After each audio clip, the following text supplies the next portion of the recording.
ام ارارہ کو گھوڑے پر ڈالے ہوئے جب وہ دو حبشی اتنی دور نکل گئے جہاں انہیں تعاقب کا خطرہ نہ رہا تو انہوں نے گھوڑے روک دیے۔ لڑکی ایک بار پھر آزاد ہونے کو تڑپنے لگی۔ حبشیوں نے اس سے کہا، اس کا تڑپنا بیکار ہے، اب اگر اسے وہ آزاد بھی کر دیں تو وہ اس ریگستان سے زندہ نہیں نکل سکے گی۔ انہوں نے یہ بھی کہا کہ وہ اسے بے آبرو نہیں کرنا چاہتے، اگر ان کی نیت ایسی ہوتی تو وہ اس کے ساتھ وحشیوں جیسا سلوک کر چکے ہوتے۔ ام ارارہ حیران تھی کہ انہوں نے اسے چھیڑا تک نہیں تھا۔ انہیں تو جیسے احساس ہی نہیں تھا کہ اتنی دلکش لڑکی ان کے رحم و کرم پر ہے۔ ان میں سے ایک نے جو مارا جا چکا تھا، مرنے سے پہلے اس کے سامنے گھٹنوں کے بل بیٹھ کر التجا کی تھی کہ وہ تڑپ تڑپ کر اپنے آپ کو اذیت میں نہ ڈالے۔ ام ارارہ نے ان سے پوچھا کہ اسے کہاں لے جایا جا رہا ہے، تو اسے جواب دیا گیا کہ اسے آسمان کے دیوتا کی ملکہ بنانے کے لیے لے جا رہے ہیں۔ انہوں نے لڑکی کی آنکھوں پر پٹی باندھ دی اور اٹھا کر گھوڑے پر بٹھا دیا۔ اس نے آزاد ہونے کی کوشش ترک کر دی۔ اس نے دیکھ لیا تھا کہ یہ کوشش بے سود ہے۔ گھوڑے چل پڑے اور ام ارارہ ایک حبشی کے آگے گھوڑے پر بیٹھی ہچکولے کھاتی رہی۔ ایک جگہ رک کر اس کے منہ میں پانی ڈالا گیا اور گھوڑے چل پڑے۔ بہت دیر بعد خنکی سے ام ارارہ نے محسوس کیا کہ رات ہو گئی ہے۔ گھوڑے رک گئے۔ اس وقت تک اس نازک لڑکی کا جسم مسلسل گھوڑ سواری سے ٹوٹ چکا تھا۔ دہشت سے اس کا دماغ بیکار ہو گیا تھا۔ اسے گھوڑے رکتے ہی اپنے ارد گرد 3-4 مردوں اور 3 عورتوں کی ملی جلی آوازیں سنائی دینے لگیں۔ یہ زبان اس کی سمجھ سے بالا تھی۔ یہی حبشی راستے میں اس کے ساتھ عربی زبان میں باتیں کرتے تھے۔ ان کا لہجہ عربی نہیں تھا۔ ابھی اس کی آنکھوں سے پٹی نہیں کھولی گئی تھی۔ اس کی تو جیسے زبان بھی بند ہو گئی تھی۔ اسے کسی نے اٹھا کر کسی نرم چیز پر بٹھا دیا۔ یہ پالکی تھی۔ پالکی اوپر کو اٹھی اور اس کا یہ ایک نیا سفر شروع ہو گیا۔ اس کے ساتھ ہی دف کی ہلکی ہلکی گوجدار تھاپ سنائی دینے لگی اور عورتیں گانے لگیں۔ اس گانے کے الفاظ تو وہ سمجھ نہ سکتی تھی۔ اس کی لے میں جادو کا اثر تھا۔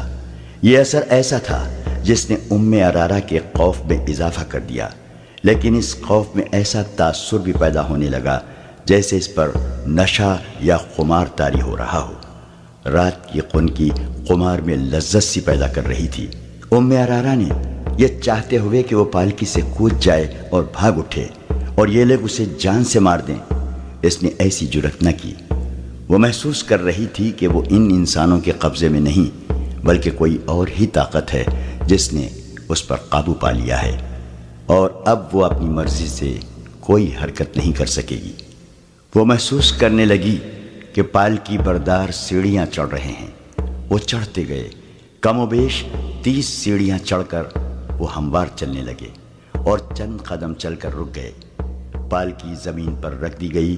ام ارارہ کی آنکھوں سے پٹی کھول کر کسی نے اس کی آنکھوں پر ہاتھ رکھ لیے۔ تھوڑی دیر بعد ان ہاتھوں کی انگلیاں کھلنے لگیں اور لڑکی کو روشنیاں دکھائی دینے لگیں۔ آہستہ آہستہ ہاتھ اس کی آنکھوں سے ہٹ گئے۔ وہ ایک ایسی عمارت میں کھڑی تھی جو ہزاروں سال پرانی نظر آتی تھی۔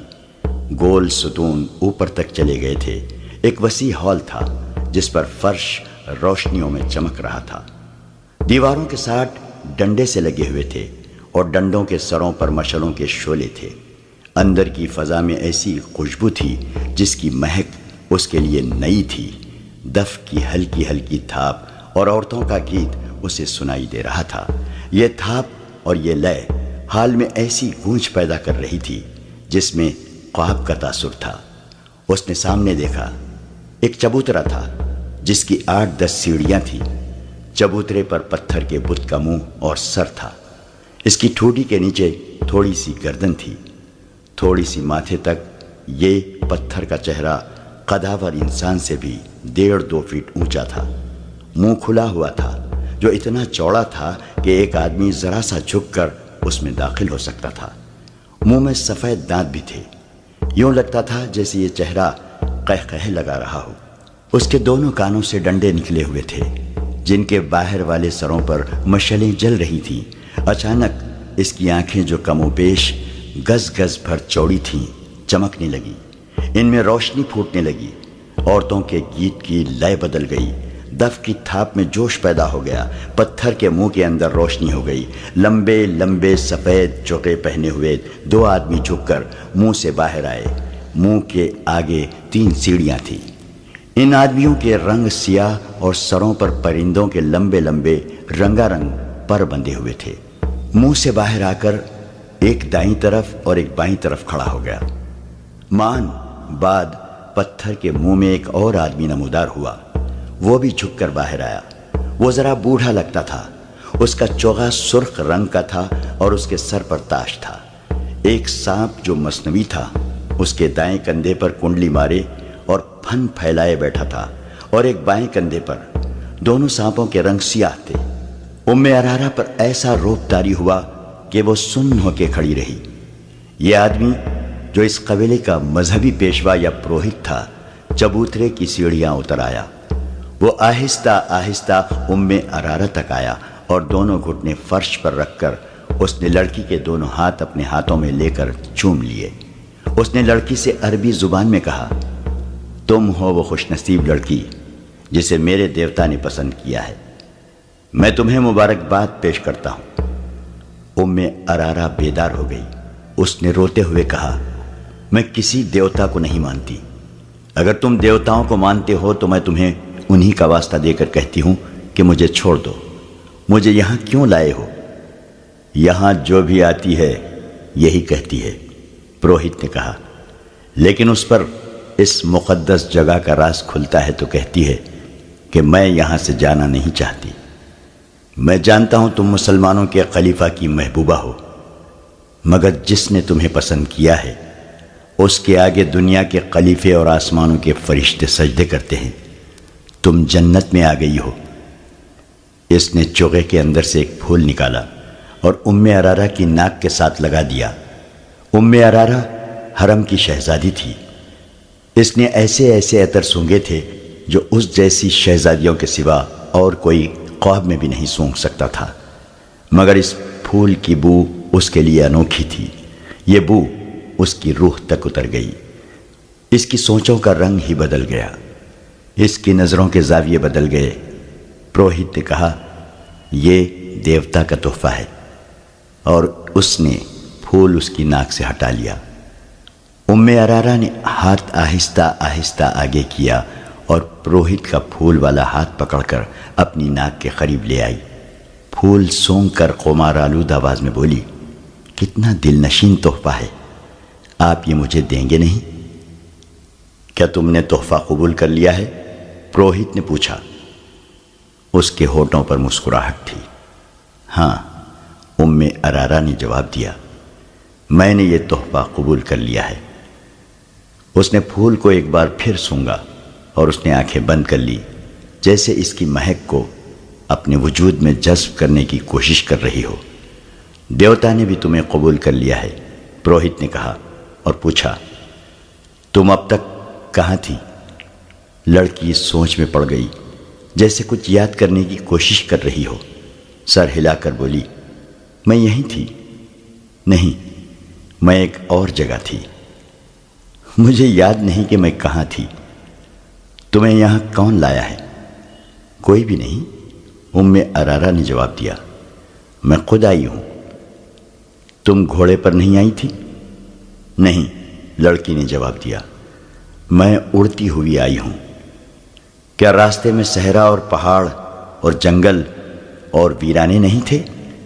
نہیں تو، لڑکی نے بچوں کی سی شوخی سے جواب دیا، ہر طرف سبزہ زار اور پھول تھے۔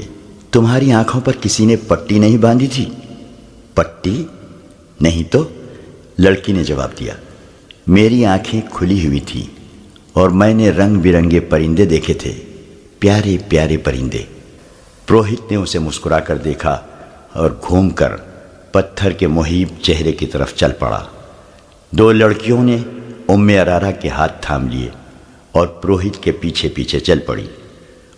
ارارا شہزادیوں کی طرح چل پڑی۔ اس نے ادھر ادھر نہیں دیکھا کہ ماحول کیسا ہے، اس کی چال میں اور ہی شان تھی، عورتوں کا راگ اسے پہلے سے زیادہ طلسماتی اور پرسوز معلوم ہونے لگا۔ وہ پروہت کے پیچھے ہاتھ لڑکیوں کے ہاتھوں پر رکھے چبوترے کی سیڑھیاں چڑھنے لگی۔ پروہت پتھر کے پہاڑ جیسے چہرے کے منہ میں داخل ہو گیا۔ ارارا بھی 3 سیڑھیاں چڑھ کر پتھر کے منہ میں جھک کر داخل ہو گئی۔ دونوں لڑکیاں وہیں کھڑی رہیں۔ ارارا کا ہاتھ پروہت نے تھام لیا۔ منہ کی چھت اتنی اونچی تھی کہ وہ سیدھے چل رہے تھے۔ حلق میں پہنچے تو آگے سیڑھیاں تھیں۔ وہ سیڑھیاں اتر گئے۔ یہ ایک تہہ خانہ تھا جہاں قندیلیں روشن تھیں۔ اس کمرے میں بھی مہک تھی۔ یہ کمرہ کشادہ نہیں تھا، چھت اونچی نہیں تھی۔ اس کی دیواریں اور چھت درختوں کے پتوں اور پھولوں سے ڈھکی ہوئی تھیں۔ فرش پر ملائم گھاس اور گھاس پر پھول بچھے ہوئے تھے۔ ایک کونے میں خوشنما سراہی اور پیالے رکھے تھے۔ پروہت نے سراہی سے 2 پیالے بھرے، ایک ارارا کو دیا۔ دونوں نے پیالے ہونٹوں سے لگائے اور خالی کر دیے۔ دیوتا کب آئے گا؟ ارارا نے پوچھا۔ تم نے ابھی اسے پہچانا نہیں؟ پروہت نے کہا۔ تمہارے سامنے کون کھڑا ہے؟ ارارا اس کے پاؤں میں بیٹھ گئی اور بولی، ہاں میں نے پہچان لیا ہے۔ تم وہ نہیں ہو جسے میں نے اوپر دیکھا تھا۔ تم نے مجھے قبول کر لیا ہے؟ ہاں، پروہت نے کہا۔ میں آپ کو اور کچھ نہیں بتا سکتا۔ میرے باپ نے مجھے بتایا تھا کہ پروہت لڑکی کو پھول سنگھاتا ہے جس کی خوشبو سے لڑکی کے ذہن سے نکل جاتا ہے کہ وہ کیا تھی، کہاں سے آئی ہے اور کس طرح لائی گئی ہے۔ وہ پروہت کی لونڈی بن جاتی ہے اور اسے دنیا کی گندی چیزیں بھی خوبصورت دکھائی دیتی ہیں۔ پروہت 3 راتیں اسے اپنے ساتھ تہہ خانے میں رکھتا ہے۔ یہ انکشاف ان 5 سوڈانی حبشیوں میں سے ایک علی بن سفیان کے سامنے کر رہا تھا، جنہیں اس نے خلیفہ کے محافظ دستے میں سے نکالا تھا۔ یہ 5 اسی قبیلے میں سے تھے جس قبیلے کے وہ 4 تھے جنہوں نے ارارا کو اغوا کیا تھا۔ اپنے ساتھ لے جا کر علی بن سفیان نے ان 5 سے کہا تھا کہ چونکہ وہ اسی قبیلے کے ہیں جو تیسرے سال کے آخر میں جشن مناتا ہے اور وہ چھٹی پر جا رہے تھے، اس لیے انہیں معلوم ہوگا کہ لڑکی کس طرح اغوا ہوئی ہے۔ ان 5 نے کہا کہ انہیں اغوا کا علم ہی نہیں۔ علی بن سفیان نے انہیں یہ لالچ بھی دیا کہ وہ سچ بتا دیں گے تو انہیں کوئی سزا نہیں دی جائے گی۔ پھر بھی وہ لا علمی کا اظہار کر رہے تھے۔ یہ قبیلہ وحشیانہ مزاج اور خونخواری کی وجہ سے مشہور تھا۔ انہیں سزا کا ڈر ذرہ برابر بھی نہ تھا۔ 5 بہت دلیری سے انکار کر رہے تھے۔ آخر علی بن سفیان کو وہ طریقے آزمانے پڑے جو پتھر کو بھی پگھلا دیتے ہیں۔ 5 کو الگ الگ کر کے علی بن سفیان انہیں اس جگہ لے گیا جہاں چیخیں اور آہ و بکا کوئی نہیں سنتا تھا۔ مسلسل اذیت اور تشدد سے کوئی ملزم مر جائے تو کسی کو پرواہ نہیں ہوتی تھی۔ یہ 5 سوڈانی بڑے ہی سخت جان معلوم ہوتے تھے۔ وہ رات بھر اذیت سہتے رہے۔ علی بن سفیان رات بھر جاگتا رہا۔ آخر انہیں اس امتحان میں ڈالا گیا جو آخری حربہ سمجھا جاتا تھا۔ یہ تھا چکر شکنجہ۔ رہٹ کی طرح چوڑے اور بہت بڑے پہیے پر ملزم کو الٹا لٹا کر ہاتھ رسیوں سے چکر کے ساتھ باندھ دیے جاتے اور پاؤں ٹخنوں سے رسیاں ڈال کر فرش میں گاڑے ہوئے کیلوں سے کس دیے جاتے تھے۔ پہیے کو ذرا سا آگے چلایا جاتا تو ملزم کے بازو کندھوں سے اور ٹانگیں کولہوں سے الگ ہونے لگتی تھیں۔ بعض اوقات ملزم کو کھینچ کر پہیے کو ایک جگہ روک لیا جاتا تھا۔ اذیت کا یہ طریقہ ملزموں کو بے ہوش کر دیتا تھا۔ سحر کے وقت ایک ادھیڑ عمر حبشی نے علی بن سفیان سے کہا، میں سب کچھ جانتا ہوں لیکن دیوتا کے ڈر سے نہیں بتاتا۔ دیوتا مجھے بہت بری موت ماریں گے۔ کیا اس سے بڑھ کر کوئی بری موت ہو سکتی ہے جو میں تمہیں دے رہا ہوں؟ علی بن سفیان نے کہا، اگر تمہارے دیوتا سچے ہوتے تو وہ تمہیں اس شکنجے سے نکال نہ لیتے۔ تم اگر مرنے سے ڈرتے ہو تو موت یہاں بھی موجود ہے۔ تم بات کرو، میرے ہاتھ میں ایک ایسا دیوتا ہے جو تمہیں تمہارے دیوتا سے بچا لے گا۔ یہ سوڈانی حبشی کئی بار بے ہوش ہو چکا تھا۔ اسے دیوتا تو نہیں، موت صاف نظر آ رہی تھی۔ علی بن سفیان نے اس کی زبان کھول لی، اسے شکنجے سے کھول کر کھلایا پلایا اور آرام سے لٹا دیا۔ اس نے اعتراف کیا کہ ام ارارہ کو ان کے قبیلے کے 4 آدمیوں نے اغوا کیا تھا۔ وہ چاروں چھٹی چلے گئے تھے۔ انہوں نے اغوا کی رات اور وقت بتا دیا تھا۔ یہ 5 حبشی جو علی بن سفیان کے قبضے میں تھے اس رات پہرے پر تھے۔ اغوا کرنے والوں میں سے 2 کو اندر آنا تھا۔ انہیں بڑے دروازے سے داخل کرنے کا انتظام انہوں نے کیا تھا اور انہیں اغوا اور فرار میں پوری مدد دی تھی۔ اس حبشی نے بتایا کہ اس لڑکی کو دیوتا کی قربان گاہ پر قربان کیا جائے گا۔ ہر 3 سال بعد ان کا قبیلہ 4 روزہ جشن مناتا ہے، لیکن لڑکی اپنے قبیلے کی نہیں ہوتی۔ شرط یہ ہے کہ لڑکی غیر ملکی ہو، سفید رنگ کی ہو، اونچے درجے کے خاندان کی ہو اور اتنی خوبصورت ہو کہ لوگ دیکھ کر ٹھٹک جائیں۔ تو اس کا مطلب یہ ہے کہ ہر 3 سال بعد تمہارا قبیلہ باہر سے خوبصورت لڑکی اغوا کر کے لاتا ہے۔ علی بن سفیان نے پوچھا، نہیں، یہ غلط ہے۔ سوڈانی حبشی نے جواب دیا، 3 سال بعد صرف میلہ لگتا ہے۔ لڑکی کی قربانی 5 میلوں کے بعد یعنی ہر 15 سال بعد دی جاتی ہے۔ مشہور یہی ہے کہ ہر 3 سال بعد لڑکی قربان کی جاتی ہے۔ اس نے اپنے باپ کے حوالے سے وہ جگہ بتائی جہاں قربانی دی جاتی تھی۔ پروہت کو وہ دیوتا کا بیٹا کہتا تھا جہاں میلہ لگتا تھا۔ اس سے 1.5 میل جتنی دور ایک پہاڑی علاقہ تھا جہاں جنگل بھی تھا۔ یہ علاقہ زیادہ وسیع اور عریض نہیں تھا۔ اس کے متعلق مشہور تھا کہ وہاں دیوتا رہتے ہیں اور ان کی خدمت کے لیے جن اور پریاں بھی رہتی ہیں۔ لوگ اس لیے یہ باتیں مانتے تھے کہ ہر طرف صحرا اور اس میں جزیرے کی طرح کچھ علاقہ پہاڑی اور سرسبز تھا جو قدرت کا ایک عجوبہ تھا۔ یہ دیوتاؤں کا مسکن ہی ہو سکتا تھا۔ اس علاقے میں فرعونوں کے وقتوں کے کھنڈر تھے۔ وہاں ایک جھیل بھی تھی جس میں چھوٹے مگرمچھ رہتے تھے۔ قبیلے کا کوئی آدمی سنگین جرم کرے تو اسے پروہت کے حوالے کر دیا جاتا۔ پروہت اسے زندہ جھیل میں پھینک دیتا جہاں مگرمچھ اسے کھا جاتے تھے۔ پروہت انہی کھنڈروں میں رہتا تھا۔ وہاں ایک بہت بڑا پتھر کا سر اور منہ تھا جس میں دیوتا رہتا تھا۔ ہر 15ویں سال کے آخری دنوں میں باہر سے ایک لڑکی اغوا کر کے لائی جاتی جو پروہت کے حوالے کر دی جاتی تھی۔ پروہت لڑکی کو ایک پھول سنگھاتا تھا جس کی خوشبو سے لڑکی کے ذہن سے نکل جاتا تھا کہ وہ کیا تھی، کہاں سے آئی تھی اور اسے کون لایا تھا۔ اس پھول میں کوئی نشہ آور بو ڈالی جاتی تھی جس کے اثر سے وہ پروہت کو دیوتا اور اپنا خاوند سمجھ لیتی تھی۔ اسے وہاں کی گندی چیزیں بھی خوبصورت دکھائی دیتی تھیں۔ لڑکی کی قربانی انہی کھنڈرات میں دی جاتی تھی۔ لڑکی کو پروہت تہہ خانے میں اپنے ساتھ رکھتا تھا۔ اس جگہ 4 مرد اور 4 خوبصورت لڑکیاں رہتی تھیں۔ ان کے سوا اور کسی کو پہاڑوں کے اندر جانے کی اجازت نہیں تھی۔ لڑکی کو جب قربان گاہ پر لے جایا جاتا تھا تو اسے احساس ہی نہیں ہوتا تھا کہ اس کی گردن کاٹ دی جائے گی۔ وہ فخر اور خوشی سے مرتی تھی۔ اس کا دھڑ مگرمچھوں کی جھیل میں پھینک دیا جاتا اور بال کاٹ کر قبیلے کے ہر گھر میں تقسیم کر دیے جاتے تھے۔ ان بالوں کو مقدس سمجھا جاتا تھا۔ لڑکی کا سر خشک ہونے کے لیے رکھ دیا جاتا تھا۔ جب گوشت ختم ہو کر صرف کھوپڑی رہ جاتی تو اسے ایک غار میں رکھ دیا جاتا تھا۔ لڑکی کسی کو دکھائی نہیں جاتی تھی۔